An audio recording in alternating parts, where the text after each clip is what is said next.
Here at Icey-Tek USA, we set out on a mission last fall to give back to those who understand what perseverance means. Every Friday for the next few months, we are releasing an episode of our mini-series, For Those Who Get It. Take a moment to share these stories on your timeline as well. Let's share some more positivity during these dynamic times. Enjoy the episode. For those who get it. For those who get it. For those who get it. For those who get it. For those who get it. For those who get it. For those who get it. For those who get it. For those who get it. For those who get it. For those who get it. For those who get it. For those who get it.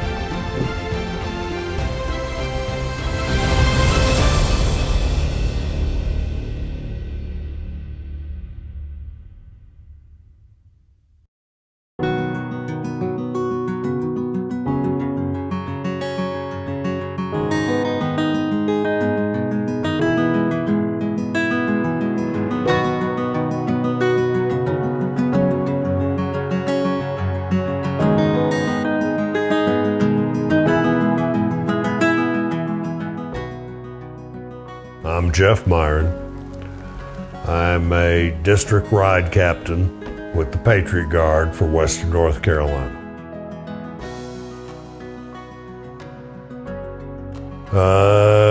Probably 15 now.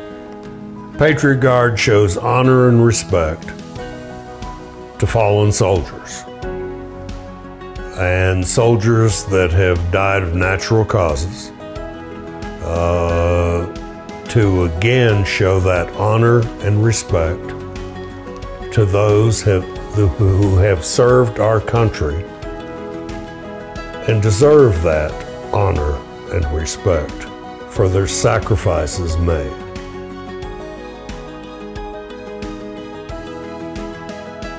My father was a World War II veteran, Marine Corps, fought in the Pacific. He was at Tarawa, Guadalcanal, Iwo Jima. Tough son of a bitch. And he ended up having post-traumatic stress disorder, which of course back then they didn't know how to address, other than doing some brain surgery. Thankfully that didn't happen.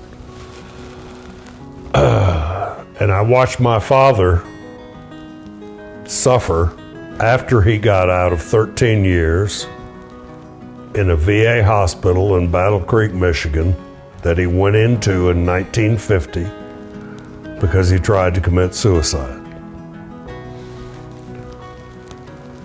And that taught me a big lesson. And every day when he came home in 1963, every day taught me more of that lesson.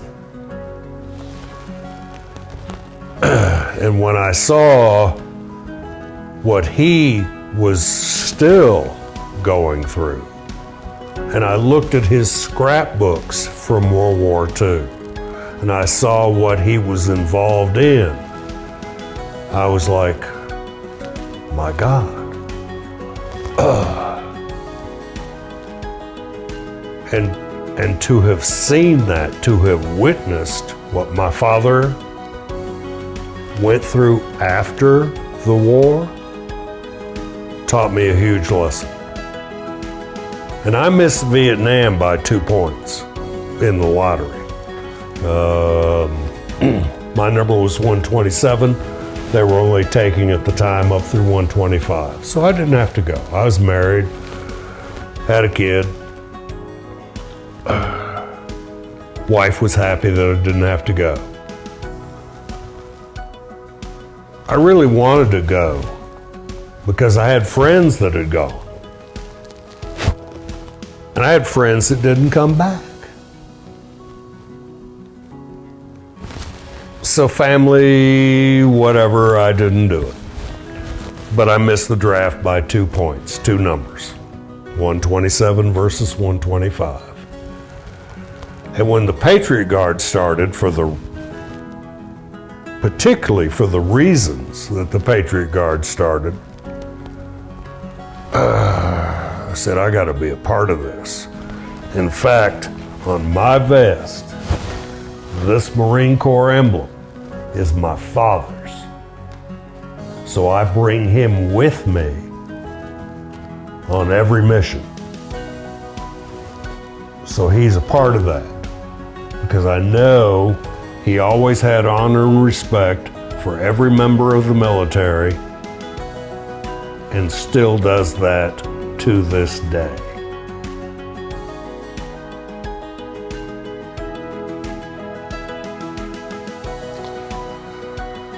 Doing a funeral of a fallen soldier or a soldier who has passed of old age is always kind of a tough thing. But to see how the family reacts when we are there,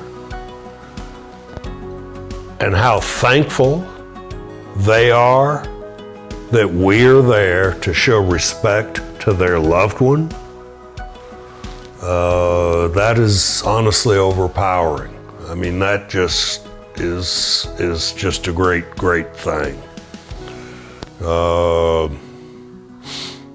On a different note, I was involved in an honor air mission. I've been on several of those, but one of them was actually for the 75th anniversary of the Normandy invasion. And the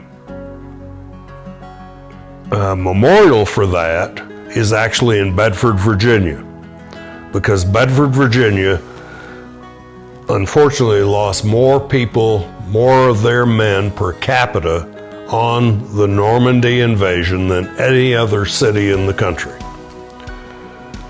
So consequently, that memorial is there. So we had 2 busloads of D-Day veterans that we escorted on our motorcycles to Bedford, Virginia from Asheville, North Carolina. Excuse me. Once there at the memorial, I was the guardian for a 90-year-old, Andy Andrews, God bless him. He's since passed on. On a side note, Andy lived in a nursing home in Black Mountain, North Carolina. He was the only man and there were 28 women. Remember that. That'll come back. As we're going through the memorial in Bedford, which is quite huge and very well done because they even brought sand from Normandy to recreate the beach. It was truly an amazing thing to see. But after a while, I had to put Andy in a wheelchair and roll him around the rest of the site. I'd take him to a porta-john, get him in there, get him out. As we got out and he got back into his wheelchair, a young female Army lieutenant who was assigned to be there to take pictures of these veterans came up and thanked him for his service, what he did, and shook his hand. And I'll never forget, Andy was so happy to shake this lieutenant's hand.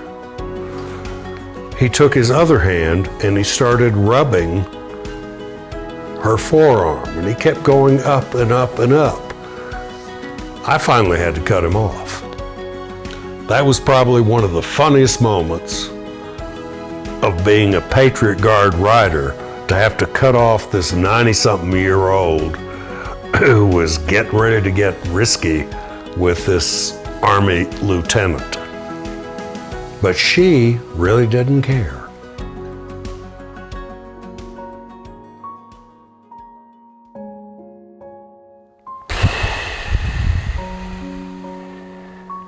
When you do a Patriot Guard mission,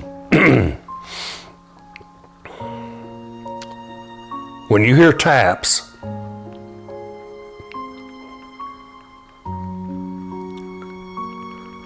Every time that brings tears to my eyes. I remember several missions where a veteran had been killed in combat. And there were fire departments who have set up their trucks, and the procession's going to roll under that American flag that is hanging. And you see thousands, literally thousands of people on the highway. And here there may be 20, there may be 400 Patriot Guard members escorting that hearse to the cemetery, rolling under that flag. And honestly, just thinking about it now is very emotional, because I mean, I've been on my Harley and tears just rolling down my face, thinking about the sacrifice of that service member, his family, and America, and what that stands for.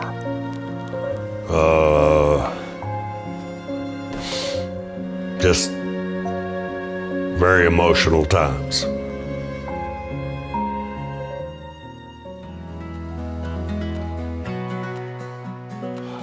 I walk outdoors every day, obviously,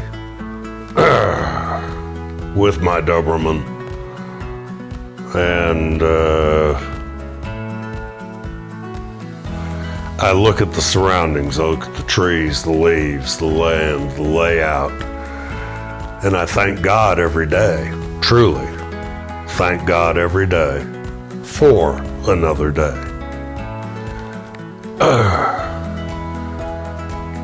The outdoors, and particularly here at the farm. I mean, I look down over a 30-acre farm, a big barn, and I'm thinking, man, I am so blessed to have this view, just the view in and of itself. And then also to think that at some point we're going to have a band down there playing Leonard Skinner. Oh, doesn't get any better.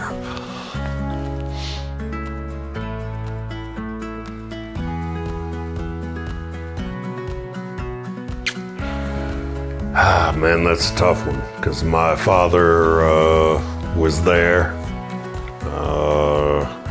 the Marine. My mother was a librarian at the high school that I went to. So I was brought up in a very disciplined situation. I would say probably focus a little more on history and go to graduation.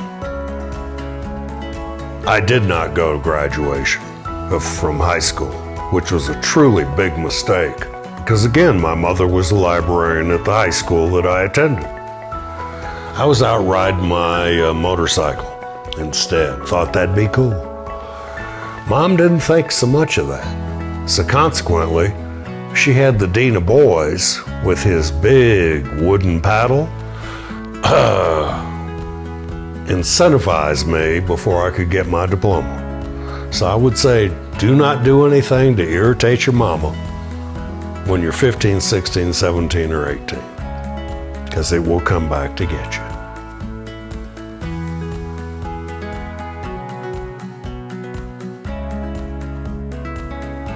Flags and stakes. Stakes to pound into the ground, to mount a flag on. To have those flags there, to have a flag available for everybody that shows up. I mean, I have a bag of 20 flags that I take with me on every mission. And sometimes there are three of us captains, each with a bag, and we run out of flags.